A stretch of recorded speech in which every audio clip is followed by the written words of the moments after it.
They vanished without warning. 53 Earth years ago, the 7th Terran Armada, 2 million soldiers, 800 warships, and the most advanced fleet humanity had ever built, left to fight the Ithari Dominion in the dorsal rift. It was supposed to be a decisive strike, a final blow to end the war that had drained the Terran Empire for over a century. And then, nothing. No comms, no wreckage, no survivors. The greatest fleet humanity had ever constructed had simply evaporated into the void. The Dominion called it divine justice. Earth called it a tragedy. The people who lived through it, they called it betrayal. Because we didn't go after them. Not really. There were rescue missions, sure, half-hearted, underfunded, probes, diplomacy. But the truth is, the Terran High Command buried the whole damn thing. Like it never happened. Like the lives of those soldiers weren't worth remembering. My father was one of them. He was aboard the Ardent Rain, a dreadnought-class Titan armed with enough fusion torpedoes to glass a planet in 30 minutes. He left when I was 12. Promised he'd be back. Promised he'd teach me how to fly before I turned 15. I turned 45 last week. The Dominion is stronger than ever now. Earth, weaker. Colonies broken. Morale lower than it's been since the Mars Revolt. We've got pirates carving up trade routes and alien warlords demanding tribute, like we're some desperate backwater species. And that's when the sky tore open. I was on a patrol cruiser stationed above Trinex Station, just outside the Aster Belt. We were running scans for smuggler traffic when the void just screamed.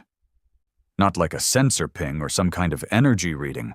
No, it screamed, like the air itself buckled under 1,000 unspoken voices. Then light poured out. Blinding, white-hot, jagged light that sliced the black like a god's knife. At first we thought it was a wormhole, a jump gate malfunction, some freak tech the Dominion whipped up to scare us. But it wasn't. It was a ship.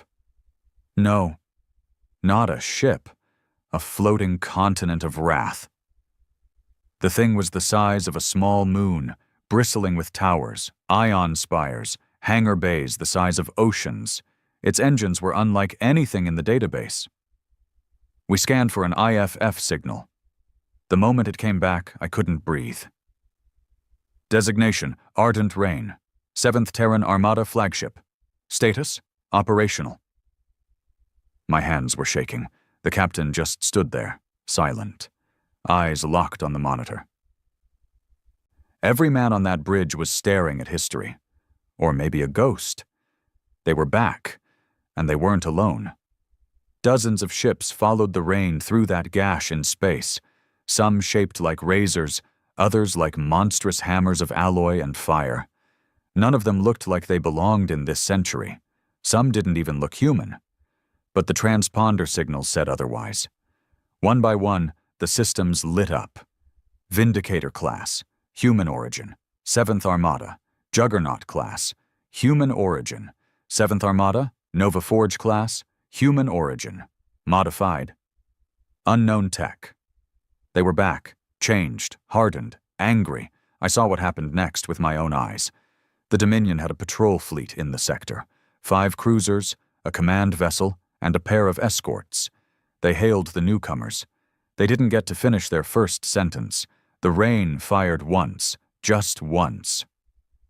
A beam so thick it made the void ripple like water. It didn't just destroy the Dominion command ship, it erased it, vaporized it from existence, left nothing but superheated particles drifting through space like the ashes of a god. It was a message, a declaration. The missing sons of Earth had returned, and they weren't here for peace. No one said a word, not on the bridge, not on the comms. The silence was thicker than the vacuum outside. Even the station's automated systems stuttered like they were stunned. I looked around, and for a few long seconds, it felt like time had stopped. Then the sensors started screaming. Dozens of Dominion patrol beacons went dark across the system. The rain wasn't acting alone. The entire 7th Armada moved like a blade slicing through flesh, coordinated, precise, surgical. These weren't desperate veterans returning home. They weren't looking for a parade or a flag raising. They were executing something, a mission, a strategy, hell, maybe even revenge. We tried to hail them. Of course we did. That's standard protocol, even if you're staring into the face of death. Unidentified Terran ships. This is the Trinex Security Post Alpha. Identify yourselves. Please respond. No answer. Repeat. This is the Trinex Security Post Alpha. We recognize your IFF signals. If you are of Earth origin, respond. Still nothing. Then the rain blinked its external lights. 5 long pulses, 3 short. Ancient war code. Pre-contact era. I remembered it because my father once told me what it meant. No contact, no interference, no command. They weren't just ignoring us. They were refusing us. As if Earth no longer had the right to speak to them. The comms officer looked pale. He turned to the captain. "What does that mean, sir?" "It means," the captain said quietly, "they don't take orders from anyone back home anymore." The news spread faster than light. By the next morning, the core worlds were in panic.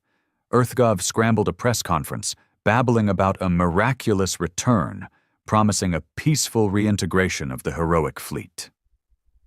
Lies. All of it.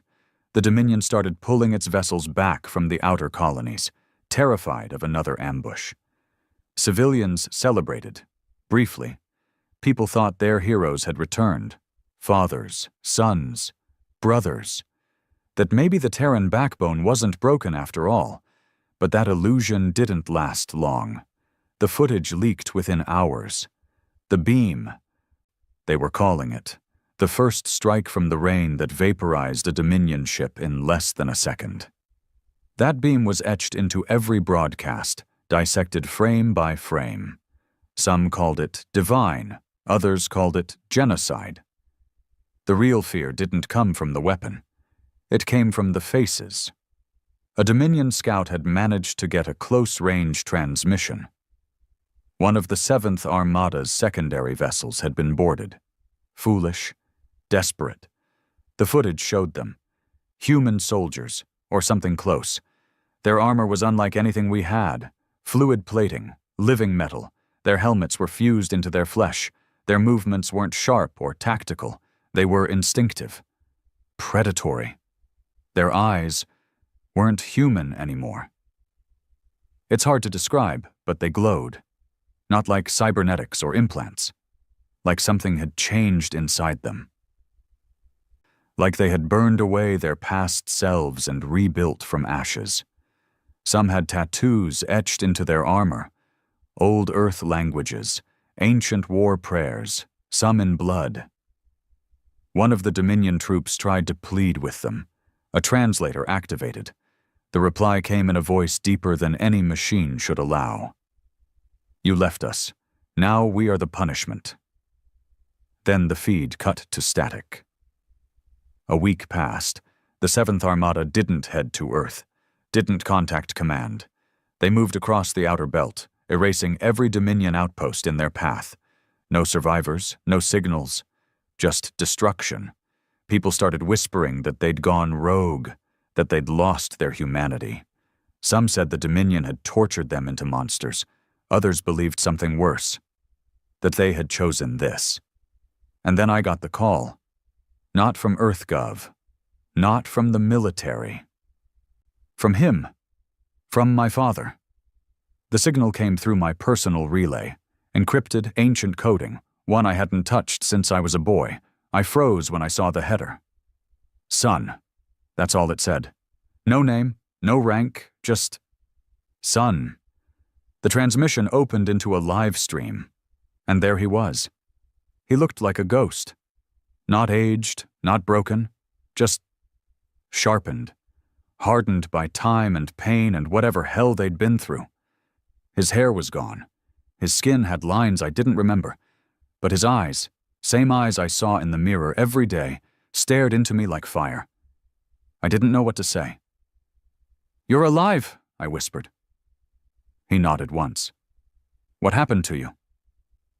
He didn't answer at first, just breathed, slow, heavy. Then he leaned forward. "They left us to die." "Who?" I asked.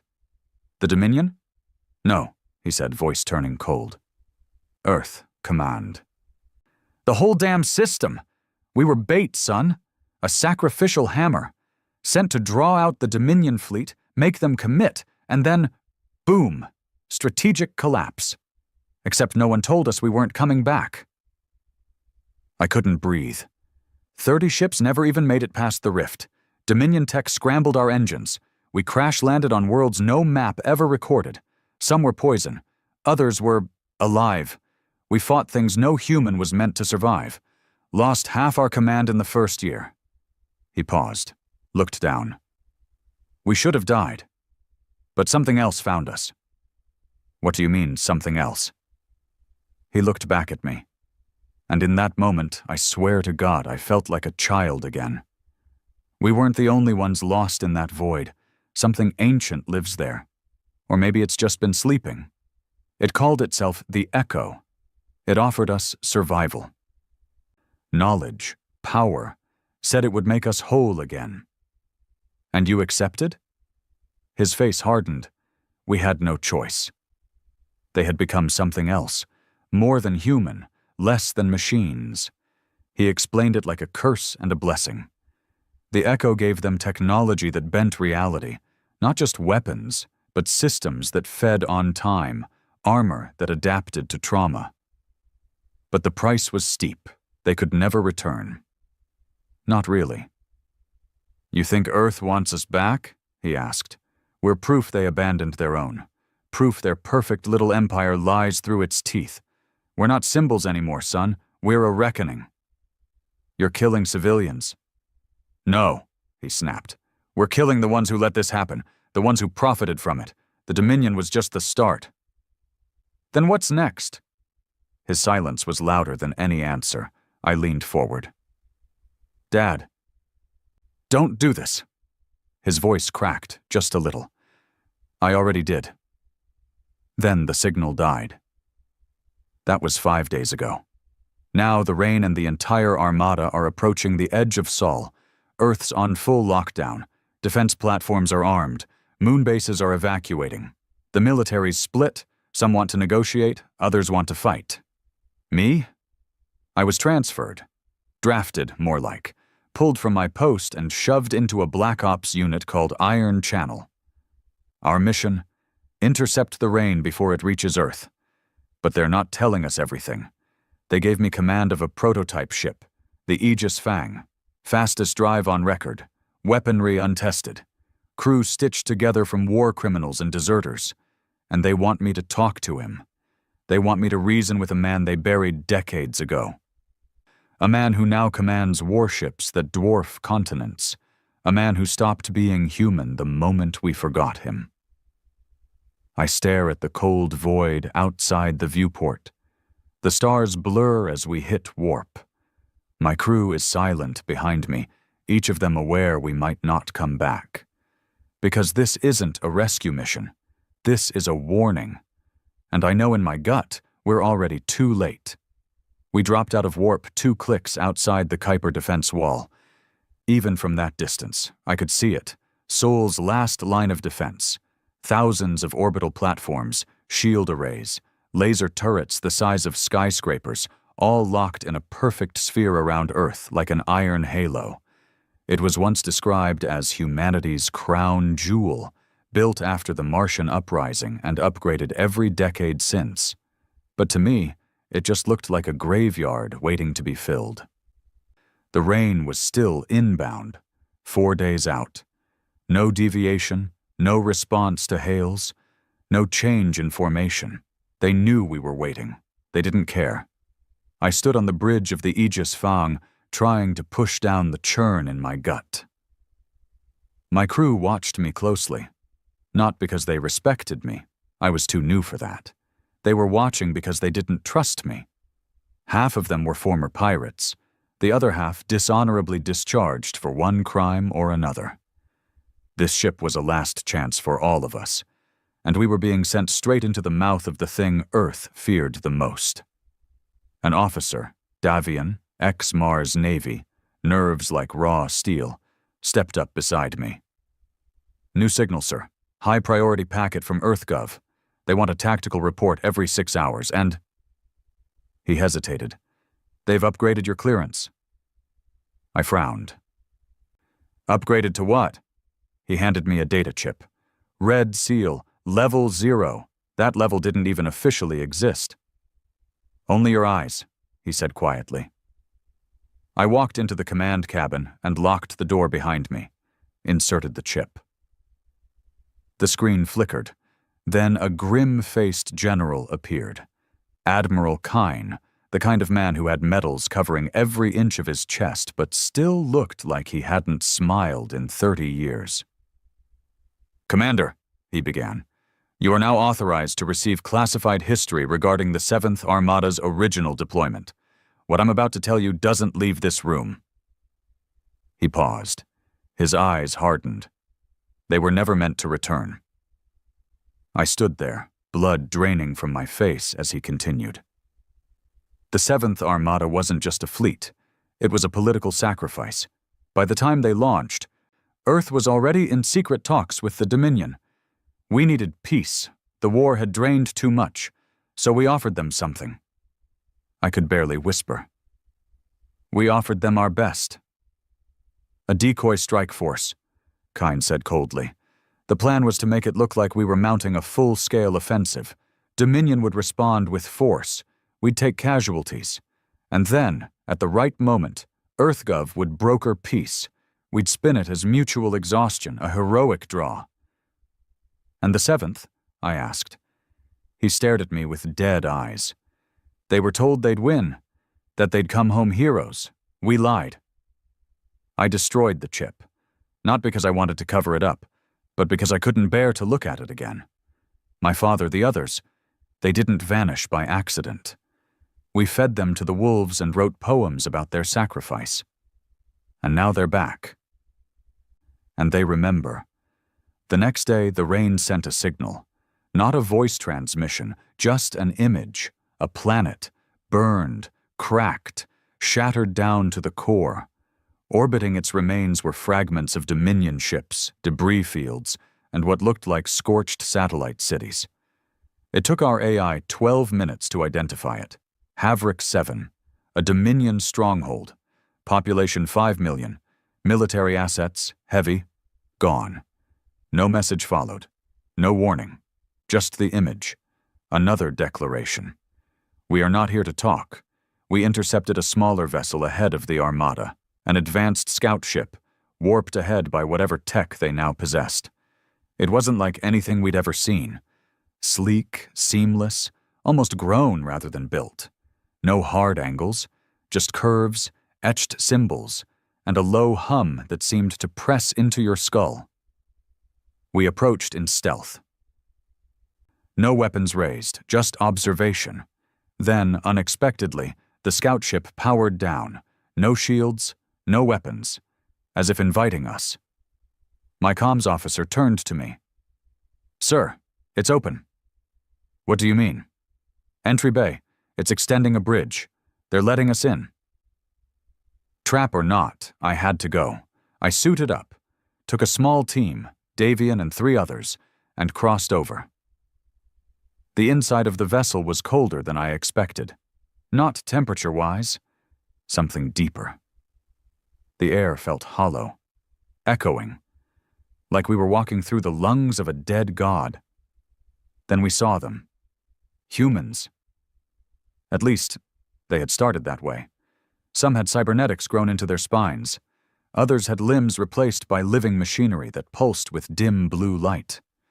One man's entire face was covered in biomech plating, with only his mouth still visible. Another woman floated 2 feet above the floor, legs long gone, replaced by something fluid and alien. But they looked at us with human eyes, and behind those eyes was pain.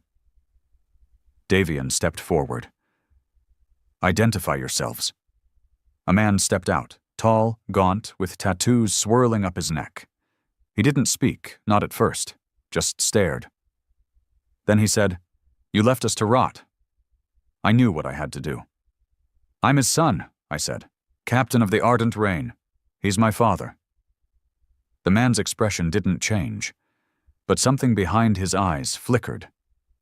"He speaks of you." I swallowed hard. "Then let me speak to him." The man stepped aside. "He awaits you on the bridge, alone?" The others stayed behind. I followed a winding corridor deeper into the vessel. No lights, just bioluminescent panels, softly glowing with an eerie rhythm. It didn't feel like walking through a ship. It felt like stepping into a memory. I found him standing at the center of a room with no walls, just transparent layers showing stars spinning around us. He turned as I approached. "Son?" His voice was the same, weathered, aged, but still his. I hadn't heard it in so many years that it felt like a punch in the chest. "You killed 5 million people," I said. He nodded. "Not people. Slavers, torturers. The Dominion doesn't make civilians. They make weapons with families. You think Earth will let you come back after this?" He smiled, but there was no warmth in it. "Let me, son? I'm not asking. You're becoming what they were." His eyes burned. "No. We're becoming what Earth made us, what it needed when it didn't have the courage to admit it. Do you think peace comes from handshakes? No. Peace comes from making sure no one dares to raise a hand against you again." "You're wrong," I said. "You're letting vengeance blind you." He stepped forward. "And you're still a child trying to play diplomat with devils." I reached out and grabbed his shoulder. His armor was warm, almost breathing. "Come back," I said. "If you want justice, we'll bring the truth to the people. The world will know what they did. But this slaughter ends now." He looked at me for a long time, then said something I'll never forget. "It's not about justice. It's about memory. Earth forgot us, so now we'll make them remember." And then he turned away. I returned to the Aegis Fang with nothing but guilt in my chest. Davian met me on the deck. "What now?" he asked. I stared out at the stars. "They're coming, no matter what we do." "Then what do we do?" I looked back at my crew, and I realized something awful. "We warn Earth," I said, "and then we decide." "Decide what?" "If we're fighting ghosts, or joining them." EarthGov didn't listen. They never do. I delivered my report personally, streamed live from the Aegis Fang across every encrypted channel we had. I told them everything. About the rain, the slaughter at Havrik 7, the encounter aboard the scout vessel, and most of all, about my father. I told them he wasn't the same man, that the fleet he commanded wasn't human anymore, not fully, that they'd bled too long in the dark, that what returned wasn't a force looking for diplomacy, it was vengeance. But the old men behind EarthGov, the brass sitting in orbital towers above the poisoned clouds of Venus, the bureaucrats who hadn't set foot on soil in decades, they did what they always do. They called it post-trauma psychosis. They called my report exaggerated. They called me compromised. They didn't prepare to negotiate. They prepared to fight. The Sole Defense mobilization launched 3 hours later. Every remaining dreadnought, every carrier from Mars orbit, every gunboat from the Jovian moons, even half-operational cruisers pulled from the dockyards at Phobos, all reassigned to a single formation. Operation Iron Curtain. They positioned the fleet just inside Earth's orbit. The plan was textbook.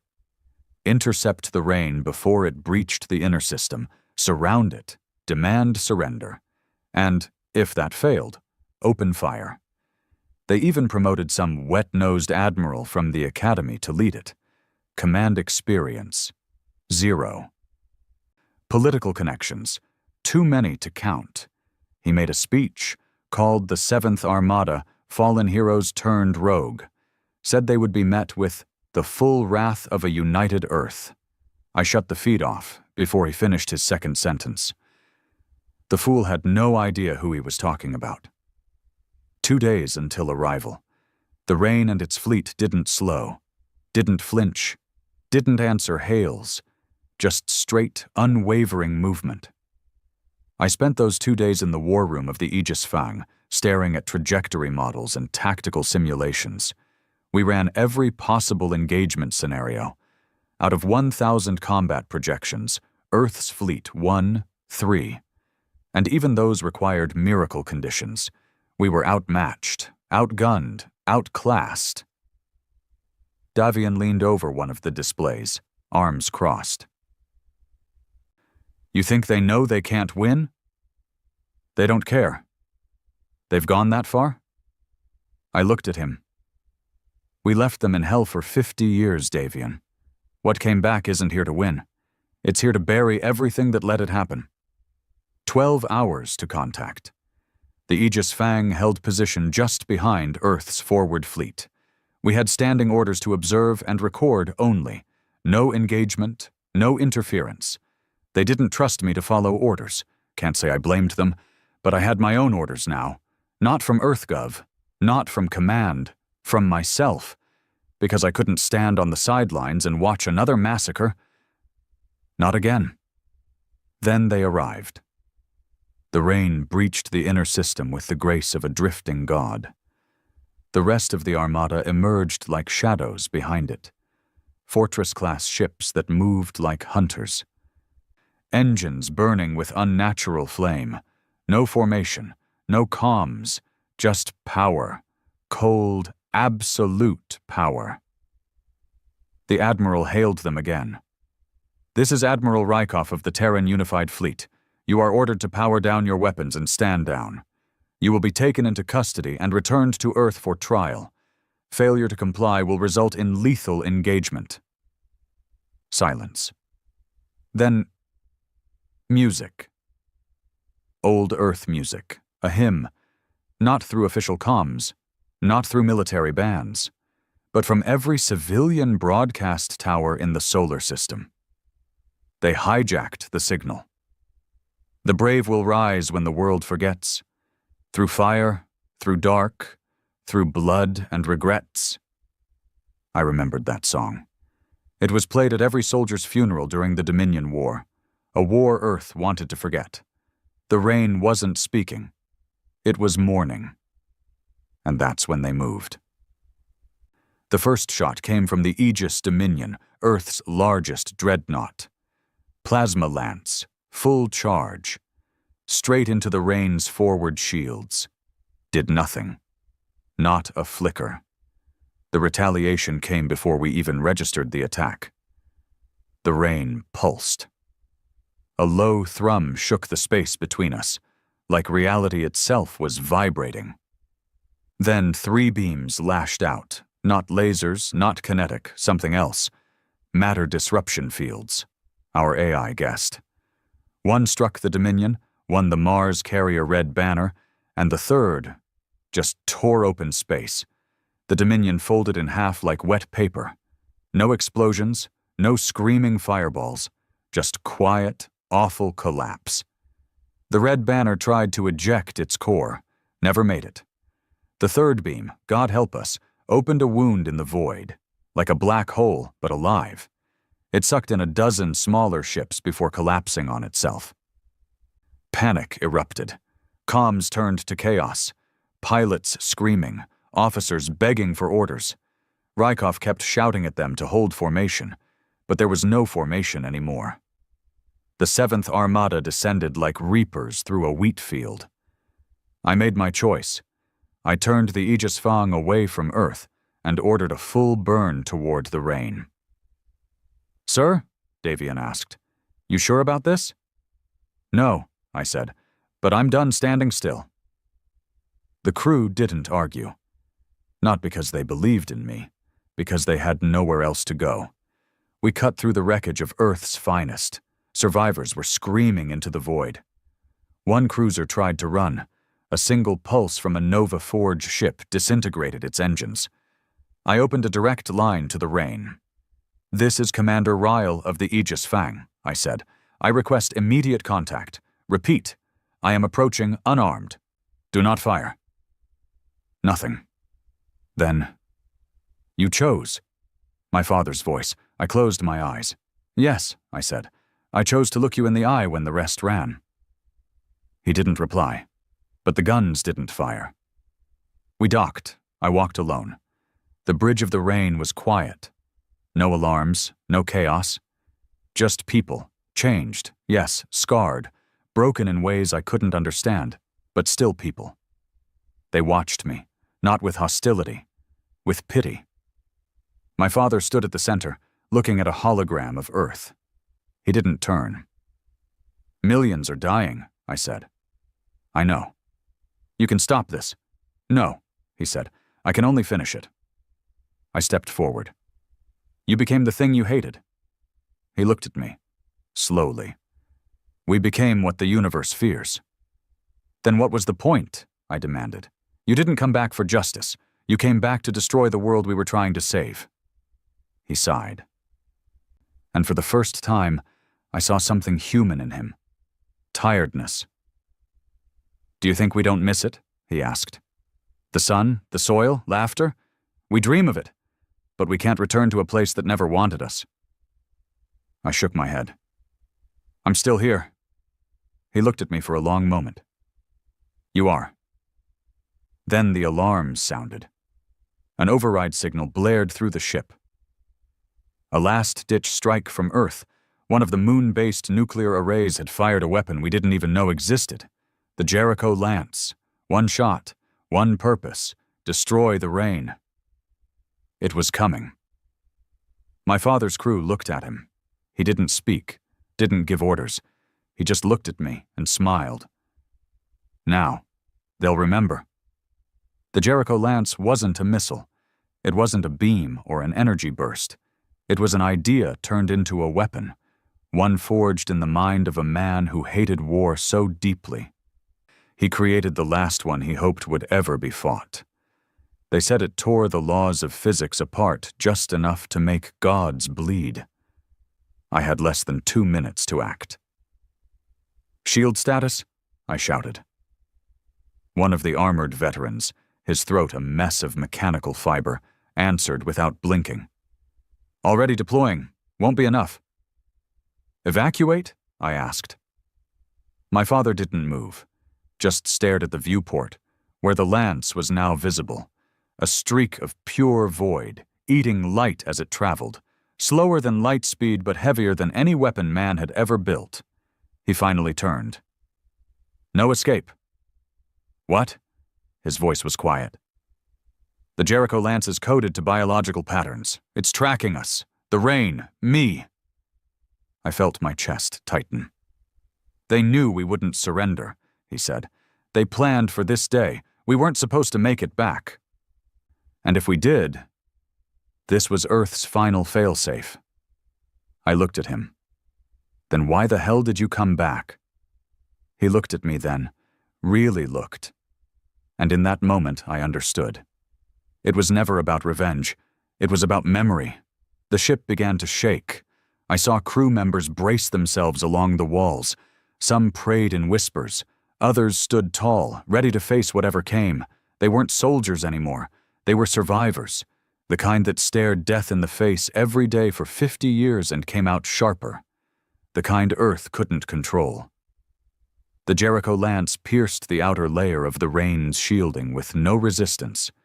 The air pulsed. Lights flickered. Something inside the ship, something ancient, maybe even alive, let out a sound like a wounded animal. "We have 30 seconds, said the woman beside my father. Her body half fused with the control panel itself. I looked around, and I did something no one else in that room would have dared to do. I grabbed my father's arm. "Let me take the Fang," I said. "Let me intercept it. We might not stop it, but we can shift it, deflect it. Anything." He stared at me, jaw tightening. "You'll die." I nodded. Yeah. He blinked. And that was the only permission I needed. I ran through the corridors of the rain, escorted by one of their skimmer drones, a sleek, living machine that read my mind faster than I could form thoughts. It deposited me at the Fang's dock just as the hull of the Rain began to warp. The Lance was tearing through space-time. I boarded, fired up the engines. Davian was still at the helm. He looked over his shoulder as I stormed in. "Told you this mission was suicide," he muttered. "You want to sit it out?" I asked. He grinned. "Not a damn chance." We took off in seconds. No clearance, no calls, just raw thrust and reckless speed. The Aegis Fang roared toward the Lance like a bullet toward a hurricane. Our sensors screamed. The Lance was growing, feeding off the vacuum, folding reality inward like paper in fire. We had one shot. I looked at Davian. "Target its path. Fire everything we've got. If we can't destroy it, we shove it off course." "And if that doesn't work, then we die screaming," he grinned. "Just like old times." The first salvo of missiles detonated prematurely, too close to the Lance's wake. Did nothing. The second volley made contact, but the Lance ignored them like a god brushing off ants. Then came the railguns. 4 direct hits. The Lance staggered, only slightly, but enough. We burned the engines at full reverse, used the recoil, and redirected our own ship directly into the Lance's path. Collision in 5. Davian put a hand on my shoulder. "It's been an honor." 4, I nodded. "Same." 3, 4, and then. The world turned white. I don't remember the moment of impact, only what came after. Silence, floating. My body wasn't there anymore. I couldn't feel anything. No pain, no fear, just peace. And then a voice. Not Davian's, not my father's. It was inside me. "You remember." I opened my eyes. I was standing in a room I hadn't seen since I was a boy. My childhood bedroom, the cracked wall, the books on the shelf, the wooden model of the ardent rain sitting on my desk. But everything was wrong. The colors were off. The air too still. Like someone had reconstructed my memory with trembling hands. Across the room, he sat. My father, younger, before the war, before the orders, before everything. He looked at me and smiled. "You really did come." I stepped forward. "Where are we?" "Inside the Echo." I blinked. "The what?" He stood. "When the 7th Armada was lost, we found something in the rift. Or maybe it found us. The Echo isn't a thing. It's a memory. A living memory. Of humanity. Of pain. Of survival." "You bonded with it." "We didn't bond with it," he said. "We became it." The vision cracked. Flickers of battle, explosions, screams. And then I was back on the bridge of the Aegis Fang. Davian was slumped in his chair, blood at his temple, unmoving. The ship was spinning. Sparks flew across the ceiling. Fire danced along the hull. The Jericho Lance? Gone. Not destroyed. Redirected. The impact had shifted its course just enough. It missed the Rain by a few thousand kilometers, still close enough to rupture every defense system, but not close enough to kill it. I sent out a transmission. "Earth Command, this is the Aegis Fang. Lance diverted. Rain still operational. Mission failed, but we're still alive." No reply. Then, a static, choked voice broke through. "Fang, this is Admiral Kine. Get out of there. Earth, under siege. Fleet, broken. Rain, approaching. Repeat, abandon Earth." I stared at the console. Abandon Earth. That was the final order. We limped back toward the Rain, docked. My father was waiting at the bay. He looked at me like a man seeing a ghost. "You lived." I stepped off the ramp, my voice hoarse. "So did you." He looked past me, towards the stars beyond. "You deflected the Lance. Earth will remember that." "They won't care." "No," he said, "but we will." That night, or whatever passed for night aboard a warship older than half the galaxy, I stood beside him on the command deck. The planet below us turned slowly, blue and green and fragile. Earth. "You could destroy them," I said. He nodded. "I could. But you won't." He looked at me. "No, because I remember now." "What?" He turned to me. "The promise I made. To you, to your mother, to the world." "And what promise was that?" He stepped forward, raised his voice so that every crew member could hear. "We were built to protect, even when they forget, even when they betray, even when they abandon us." He turned to me. "Tell Earth we are done fighting." I blinked. "Just like that?" He nodded. "We remember everything they did, but we remember who we are, too." The fleet stood down. No fire, no invasion, just silence. And one final transmission to EarthGov. "We were lost. You forgot us, but we never forgot you. The war is over. We are going home." We didn't land on Earth. We weren't allowed to. After my father's transmission, EarthGov responded not with gratitude or relief, but silence. Not a single acknowledgement. No reply. The rain hovered over the Pacific for 16 hours, its shadow casting a stillness across the sea that no storm dared disturb. No missiles were fired. No further attacks. But no welcome either. And that said everything. I watched the press conferences from the Aegis Fang. They were broadcast like propaganda reels, hollow voices, rehearsed expressions, polished fear behind fake smiles.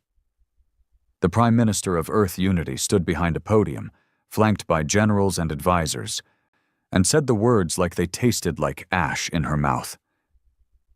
"The fleet formerly known as the Seventh Armada has ceased hostilities and remains in orbit. We are monitoring the situation." Monitoring, not trusting, not forgiving, not owning their betrayal, just watching. They didn't know what to do with them. The rain was too big to destroy. The rest of the fleet had taken position across orbit, spaced like guardian statues, unmoving. Satellites stopped working near them, spaceports rerouted. Earth, which once dreamed of the stars, now sat trapped under a sky full of ghosts it created. The press asked why the Armada didn't simply leave. That was the most tragic question of all, because they had nowhere else to go. 2 days passed. That's when the lies started. Broadcasts from Mars accused the rain of holding Earth hostage. News outlets started referring to them as the Armada Remnant instead of their real name. Former generals appeared on talk shows and fed the public the narrative EarthGov wanted. These soldiers were traumatized. They've been infected by alien technology. They pose a long-term risk to planetary sovereignty. My fists clenched as I watched. They weren't reporting the truth. They were preemptively justifying another war. A week later they tried Operation Deliverance. They launched a cyber virus into the rain's lower subroutines, trying to override command protocols and force a reactor meltdown. They didn't expect what the rain had become. The Echo, the ancient entity now bonded with the ship, recognized the threat in less than a millisecond. It didn't retaliate, it responded. Every single communication tower on Earth suddenly glitched. Screens flickered black. Then a voice spoke. "You are afraid of us. We understand. But we remember. You cannot kill memory." The systems came back online seconds later, but the message was heard. And now people began to question everything.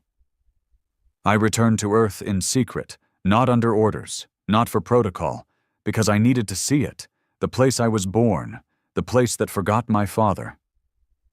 Davian came with me, somehow still alive, still limping, his head still bandaged from the Jericho Lance intercept. "You sure you want to do this?" he asked. "I'm not sure of anything anymore," I said. We touched down outside Seattle, what remained of it. Once a sprawling metropolis, now a militarized zone. Patrol bots in every street, propaganda banners hanging from drone-carried flags. We remember the fallen. A cruel joke. They remembered what was convenient. We stayed hidden, used forged identities, went underground, met with civilian contacts. And what I found beneath the surface terrified me more than the rain ever had. Because the people remembered. Not the politicians, not the elite. The people. They remembered the ones who went into the rift and never came back. They remembered the families who were told to move on. They remembered the silence.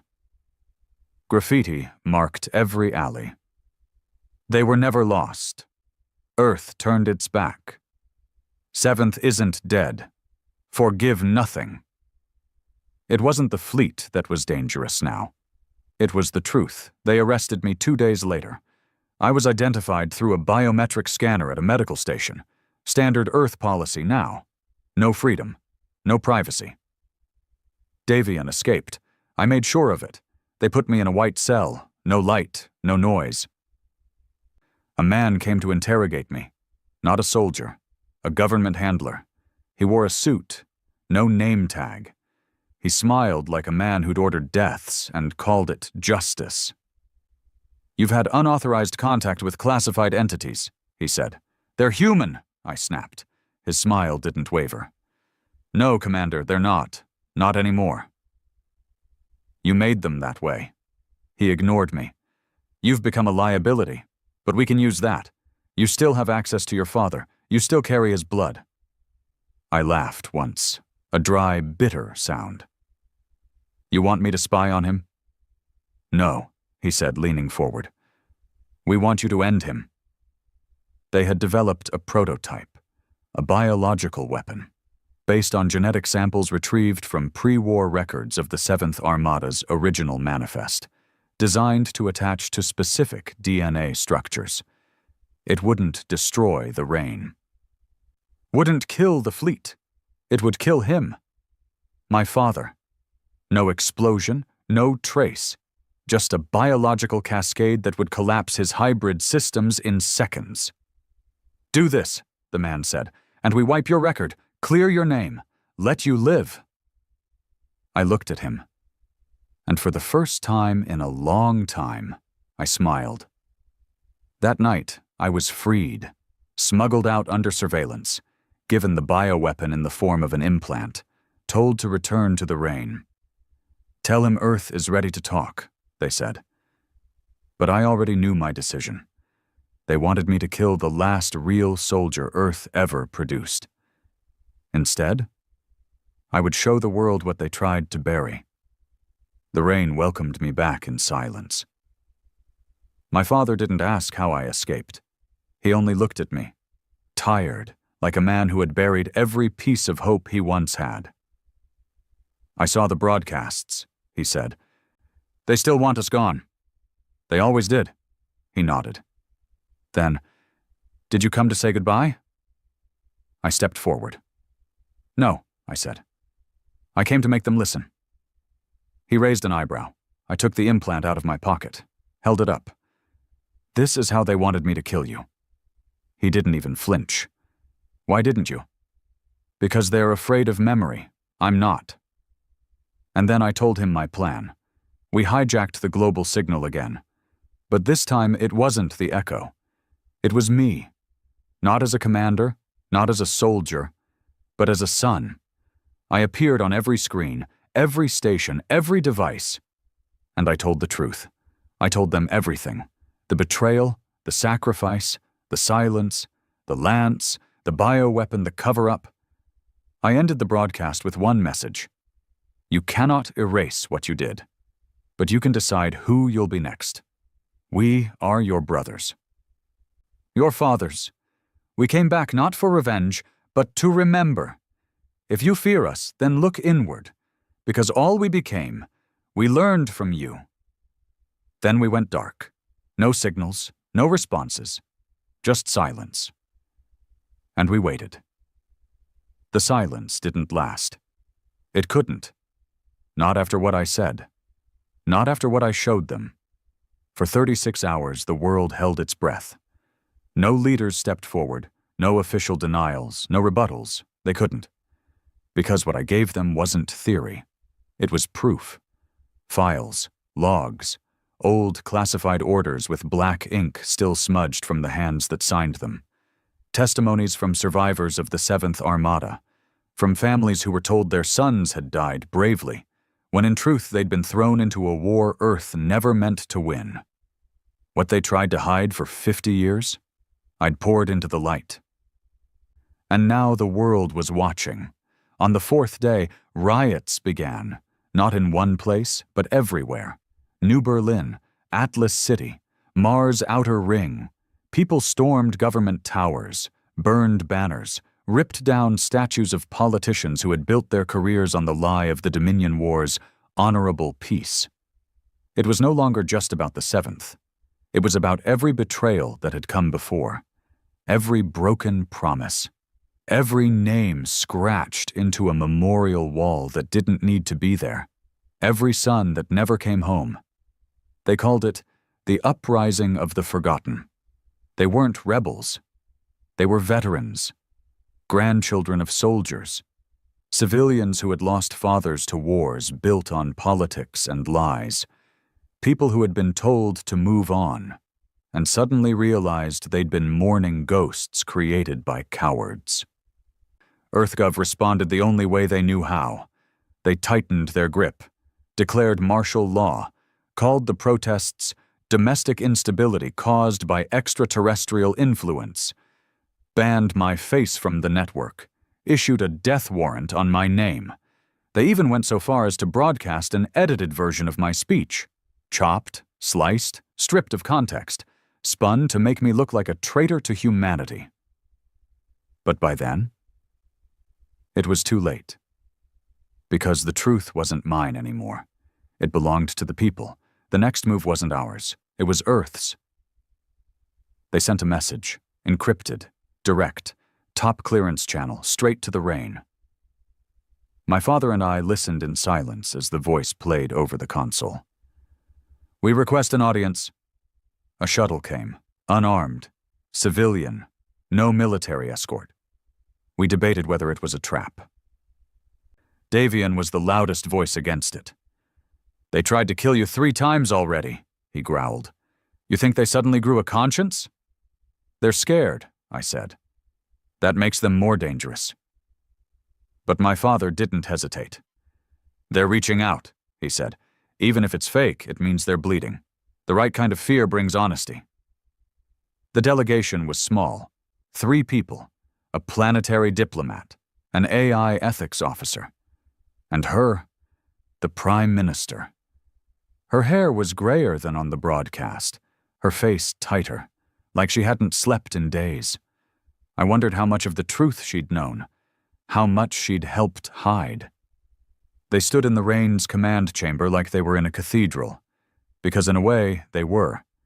This ship was older than the lies they built their world on, and now they were breathing its air.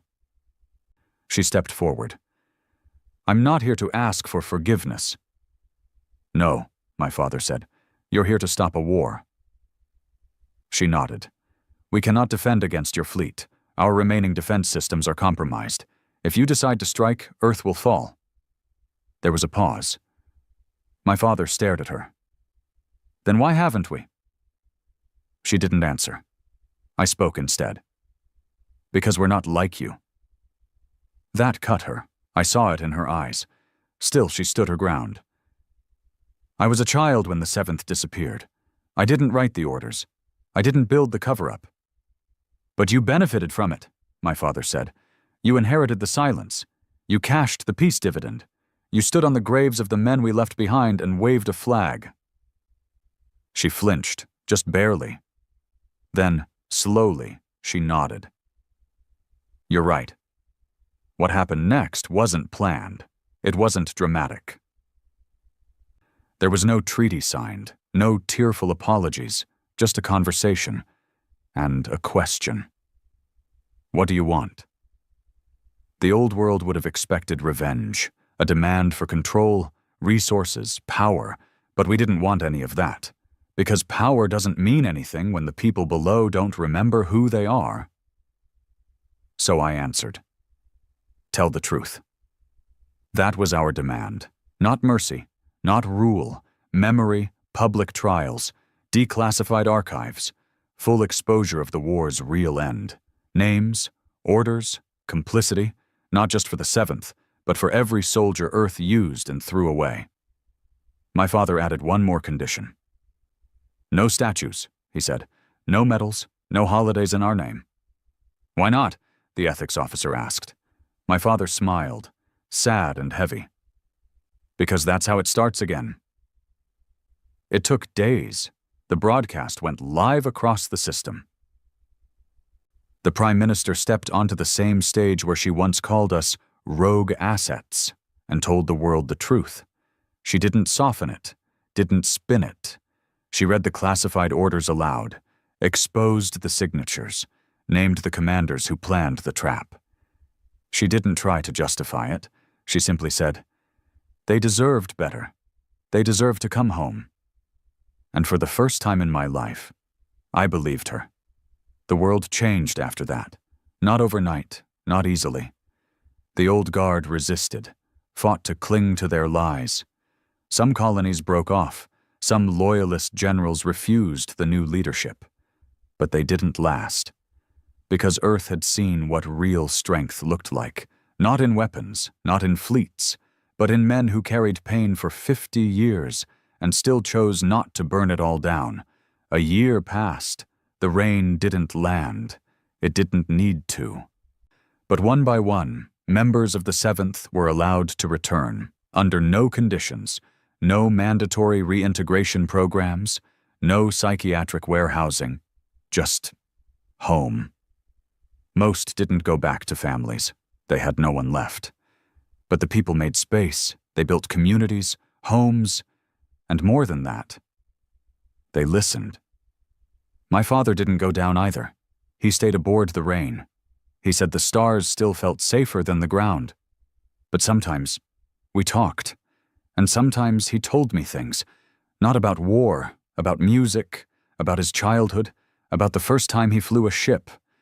And in those quiet moments, I saw the man who once promised to teach me to fly before I turned 15. Davion opened a bar on Europa. He named it the Echo's Rest. It's the kind of place where no one asks questions, but everyone remembers. Earth isn't perfect now. The truth didn't fix everything. But it lit a fire, and more than that, it made forgetting impossible. They were gone for 50 years. They came back with fire and steel and wrath sharper than any sword. But they didn't come back to conquer. They came back to be remembered. And now, they always will be. The rain still floats in the upper thermosphere, silent and watching. Even now it casts a shadow on Earth that stretches across oceans. People say you can see it during sunrise if the light hits right, just a glint, like a god watching from behind the veil. But it's not a god. It's just a ship. And inside, my father still breathes. A year after the truth broke open the world, Earth held the first memorial for the 7th Armada. Not a parade, not a flag-waving event. That wasn't the point. The veterans refused to attend anything that smelled of politics or manufactured grief. Instead, it was quiet. Held in the middle of the former U.S. Midwest, on land once razed by war, now overgrown with green again. Simple, honest, no music, no speeches, just names. Over 2 million names, displayed on a monolith the size of a mountain, black stone curved like the hull of a ship, etched by hand. No statues, no banners, just memory. I stood at the base that morning, running my fingers across the stone. My father's name was there, by his own request, even though he was still alive. I asked him once why. He just looked at me and said, "Because that version of me is dead, the one they abandoned, the one who still believed someone was coming." It haunted me, but I understood. The man who left Earth in the ardent rain all those decades ago never returned. Someone else did. Someone forged in silence. I never fully rejoined EarthGov. They offered me positions, titles, clearance, even a seat on a so-called Reconciliation Council. I turned them all down. I didn't want to fix their machine from inside. It needed to be rebuilt from the ground up, not patched over with apologies and policy. So I did what mattered. I taught. I went to the veterans districts, the neighborhoods that had grown up around reintegrated survivors from the 7th, and I told their stories. To kids. To anyone who would listen. I told the truth about what war costs, about what it really means to be forgotten. Davian still runs the Echo's Rest on Europa. It's become more than a bar. It's a sanctuary. You walk in and find a wall of dog tags suspended from steel wires. No names, no service numbers, just memories. The rule is simple. You can hang one if you knew the person. The day I added one, I didn't say a word, just tied it to the chain, looked at Davian, and walked away. He didn't ask who it was for, because he knew. As for my father, he never came down. He stayed aboard the Rain even after the last of the fleet disbanded. The other ships were decommissioned or converted into peacekeeping vessels. Most of the surviving crews scattered. Some started families. Others joined Earth's reconstruction efforts. But he stayed. "I'm still part of it," he said once, standing in the Rain's observation chamber. The ship, the Echo, the silence. "You could let go," I told him. He shook his head. "No, someone has to carry it." I wanted to argue. But how do you tell a man to drop the weight he held for a lifetime? How do you tell a man to forget, when memory is all he has left? Years passed. Earth changed. Slower than we hoped, but faster than history said it could. The military was fractured, then rebuilt. This time with oversight, with truth baked into its foundation. Not all the old guard survived the transition. Some disappeared, some faced tribunals, some were still hiding in off-world colonies. But their day will come.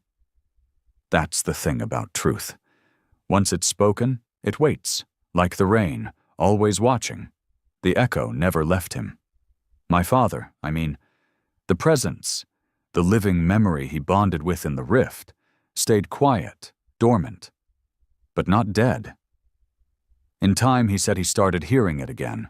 Not voices, not madness, just feelings, whispers in the blood, sometimes grief, sometimes pride, sometimes nothing.